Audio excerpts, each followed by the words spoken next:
Hello children, welcome back to science class. Today we are going to start new lesson in science.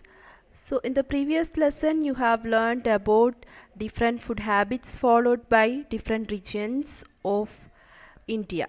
Yes, in this lesson we are going to study about shelter and its variety. Children, what do you mean by shelter? Do you know what is the meaning of shelter? Shelter means a place giving a protection. Okay, so what is meant by shelter? Shelter means a place which gives protection to us.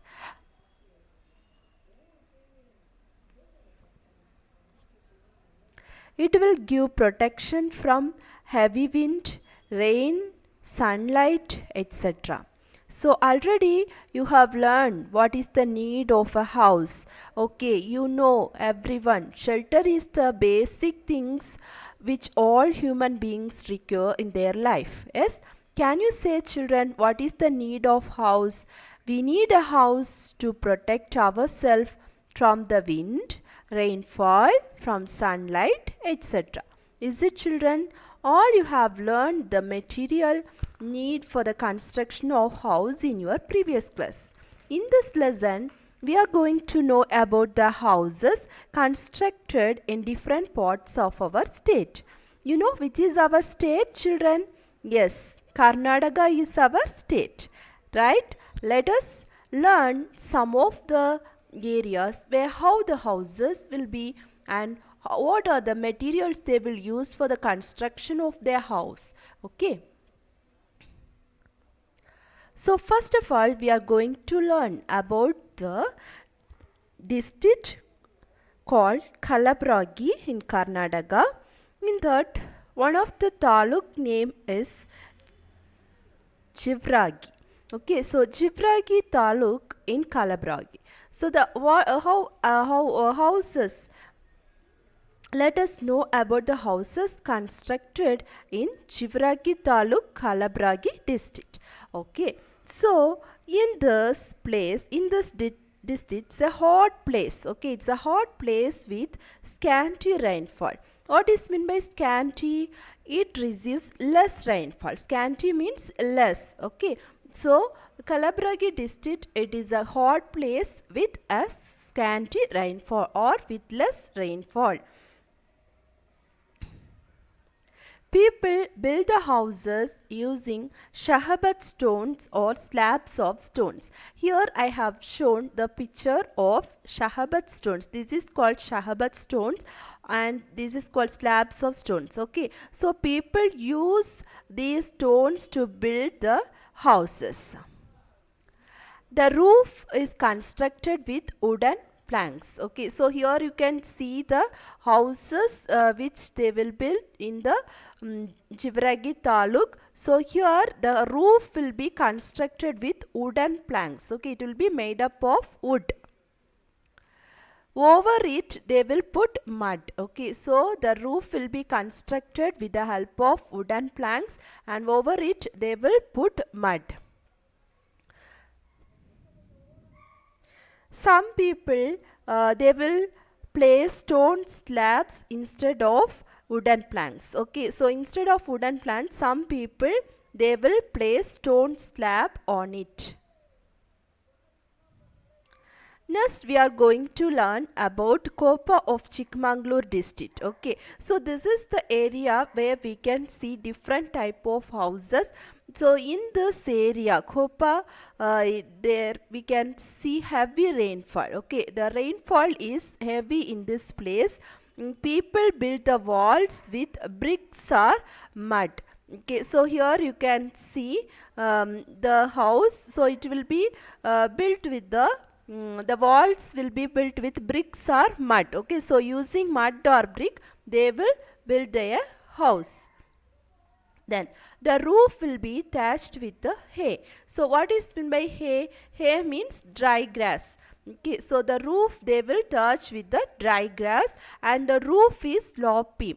So you know these areas receives heavy rainfall, isn't it? So because of rain, the water will be flowing on the roof. Okay, so why they are keeping the roof sloppy means then the rainwater can be easily drained off from the roof. Understood, children?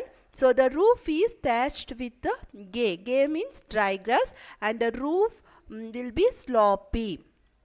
So the rainwater can be easily drained out from the roof. Every year they cover it with fresh gay. Okay, so already I said that the roof of the house they will touch with gay, that is dry grass. So every year they will cover it with fresh gay. Once in 4 to 5 years they will change the entire gay roof and they will keep new roof. Okay, and some people they will use hard red bricks to build walls, make the sloppy roof with tiles. Okay, so some people they will use hard red bricks to build walls, make the sloppy roofs with tiles. Understand, children? Now next we are going to see about Bangalore. Bangalore, nowadays people are constructing houses one above the other, which is called as multi-storied building.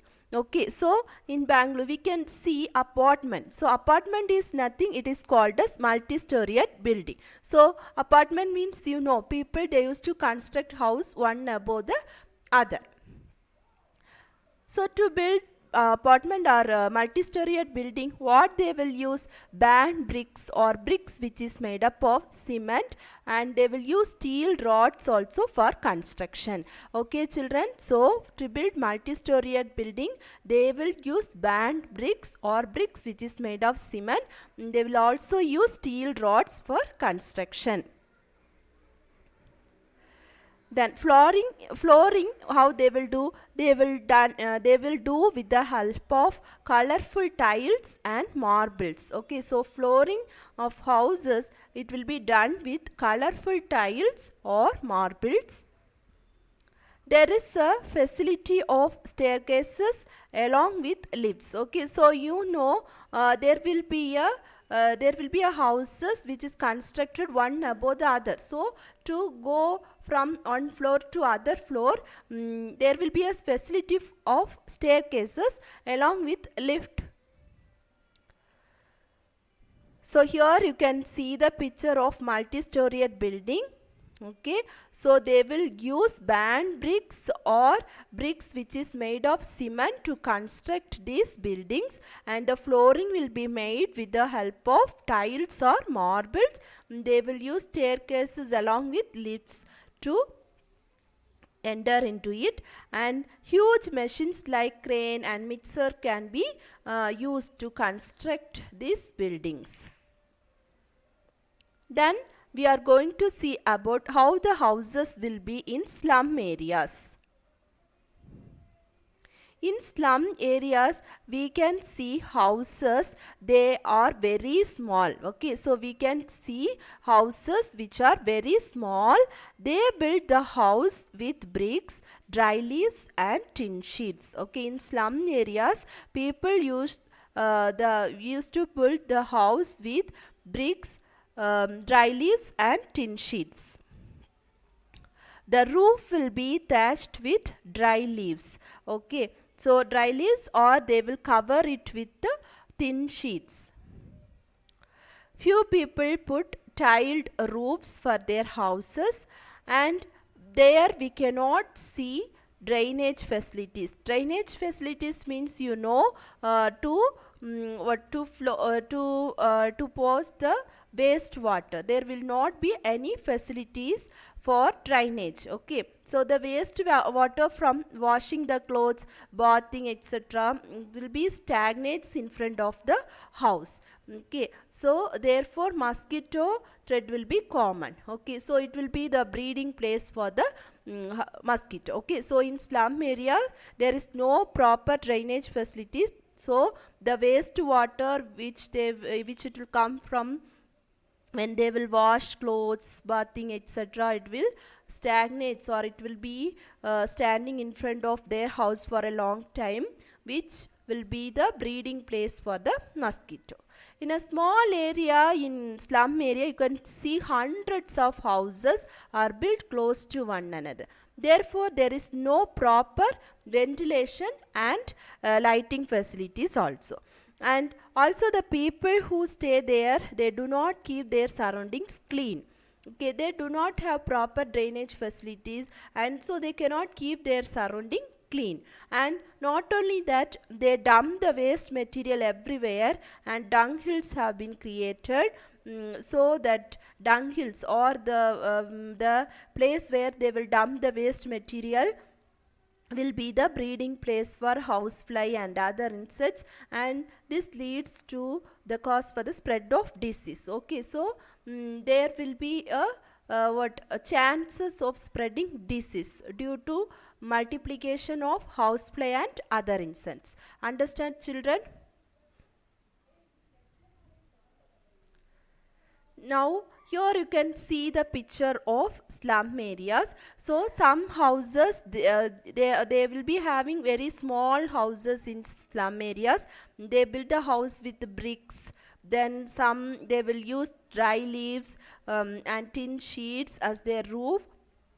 Okay, and few people they will build with the tiled roofs, and there are no drainage facility. So here you can see the water stagnated due to because of no proper facility for the drainage, and this will be the breeding place for the mosquito. And here you can see dung hills, that means there is no place to dump the waste material, so the dung hills have been created here, and the housefly and other insects, it will sit on the dung hills and spread disease.